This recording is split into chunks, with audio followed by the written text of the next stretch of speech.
یہ آپ 5 کام کر لیں، روزی کے اندر بے پناہ اللہ رب العزت برکت عطا فرمائے گا، روزی کی برسات ہوگی آپ کے اوپر۔ اور وہ 5 کام کون سے ہیں؟ ہم اسے کر سکتے ہیں آسانی کے ساتھ میں، لیکن ہم انہیں کرتے نہیں ہیں۔ اگر کرنا شروع کر دیں تو اللہ رب العزت ہر طرف سے غریبی، مفلسی کو، لاچاری کو ہمارے اوپر سے دور فرما دے گا، کیونکہ ہر ایک انسان کی یہ کبھی نہ کبھی کنڈیشن ضرور بنتی ہے کہ وہ جدھر ہاتھ ڈالتا ہے کاروبار میں خسارہ، نقصان، دکان رکھی، دکان ختم ہو گئی، یا نیا کام شروع کیا، نیا کاروبار شروع کیا، وہ ختم ہو گیا۔ جب پریشان ہو جاتا ہے انسان تو پھر اس کے دماغ میں بہت غلط خیالات آتے ہیں۔ تو ان سب کو دور کرنے کے لیے میں آپ کو ایک بہترین وظیفہ بتاتا ہوں۔ یہ 5 کام کر لیں، آسانی کے ساتھ میں کر سکتے ہیں۔ اگر آپ نے کرنا شروع کیا تو آپ یقین مانیں کہ انشاءاللہ اللہ رب العزت روزی کی برسات فرمائے گا آپ اوپر۔ سب سے پہلے کیا کرنا ہے آپ کو؟ سب سے پہلے نماز پنجگانہ کا شوق اپنے دل کے اندر پیدا کرنا۔ 5 وقت کی نماز آپ پابندی کے ساتھ میں پڑھیں، پھر اس کے بعد میں آپ کو رزلٹ خود ہی دکھنا شروع ہو جائے گا۔ ٹھیک ہے، 5 وقت کی نماز جماعت کے ساتھ میں آپ ادا کریں۔ کاروبار جہاں پر ہو وہیں پر جو ہے، دیکھو مساجد تو اب ہر جگہ پر ہیں، ہر جگہ پر ماحول پیدا کریں کہ نماز جو ہے وہ آپ نے نماز قضا نہیں ہونی چاہیے۔ پہلا کام یہ کر لیں۔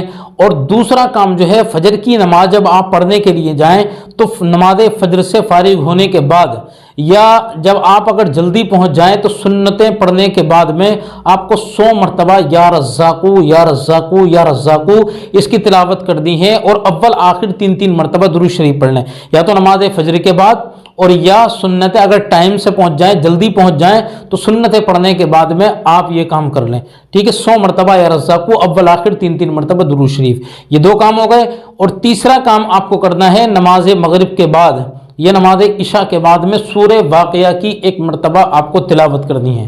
ٹھیک ہے، سورہ واقعہ کی بے شمار برکتیں ہیں۔ اللہ رب العزت سورہ واقعہ جو پڑھنے والا ہوتا ہے، جو اس پر عمل کرنے والا ہوتا ہے، روزانہ پابندی کے ساتھ میں اس کی تلاوت کرتا ہے یا اس کو سنتا ہے، تو اللہ رب العزت روزی کی برسات فرماتا ہے اس کے اوپر، بے شمار روزی اس کے اوپر نازل فرماتا ہے۔ تو سورہ واقعہ کی آپ کو 1 مرتبہ ضرور تلاوت کرنی ہے۔ اگر خود پڑھے ہوئے نہیں ہیں تو گھر کے اندر کوئی نہ کوئی پڑھا ہوا ہوگا، اس سے زور سے پڑھوائیں، خود بھی سنیں اور گھر والوں کو بھی سنائیں، انشاءاللہ اللہ رب العزت برکتیں نازل فرمائے گا۔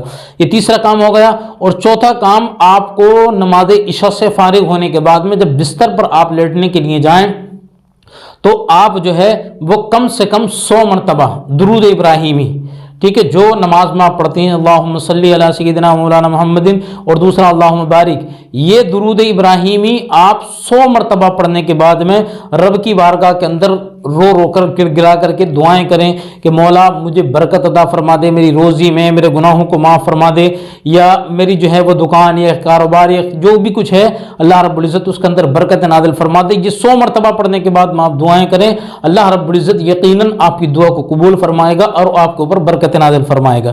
یہ 4 کام ہو گئے۔ اور 5واں، جب بھی جمعہ آئے، ہر جمعے کو آپ کو یہ معمول بنانا ہے کہ جب جمعے کی نماز کے لیے آپ جائیں تو ظاہر سی بات ہے، جب جمعہ پڑھنے کے بعد میں آپ نکلتے ہیں تو بے شمار مانگنے والے اور جو ہے وہ بہت سارے غریب لوگ، تنگ دستی کی حالت میں جو چل رہے ہیں، وہ سارے لوگ جو ہیں، فقیر وغیرہ بہت سارے ملتے ہیں مانگنے والے۔ تو آپ یہ کریں، نماز جمعہ سے پہلے جب نماز جمعہ کے لیے مسجد میں جائیں تو اپنے لیے اپنی طرف سے کوئی صدقہ نکال دیں، چاہے 5 روپے کا یا 10 روپے کا یا 20 روپے کا، جتنا بھی آپ نکالیں، کیونکہ نماز کے بعد میں آپ فقیر وغیرہ کو دیتے تو ضرور ہیں پیسہ، جو مانگنے والے ہوتے ہیں ان کو ضرور دیتے ہیں۔ تو اگر صدقہ نکالنے کے بعد میں دیں گے، ڈبل فائدہ ہوگا، ایک تو صدقہ آپ کی طرف سے جان کا ادا ہو جائے گا اور دوسرا انہیں بھی پیسہ چلا جائے گا۔ تو صدقہ چاہے 1 روپے کا، 5 روپے کا، 10 روپے کا، 20 روپے کا، جتنا آپ سے ہو سکے صدقہ نکالیں۔ اور پھر اس کے بعد میں یہ 5 کام کرنے کے بعد میں آپ دیکھیں اللہ رب العزت ایسی بارشیں نازل فرمائے گا روزی کی کہ آپ خود حیران ہو جائیں گے کہ اللہ رب العزت نے کہاں سے عطا فرمایا ہمیں مال۔ تو یہ کام آپ ضرور کر کے دیکھیں، ہفتہ 2 ہفتہ گزریں گے، برکتیں ہونا شروع ہو جائیں گی۔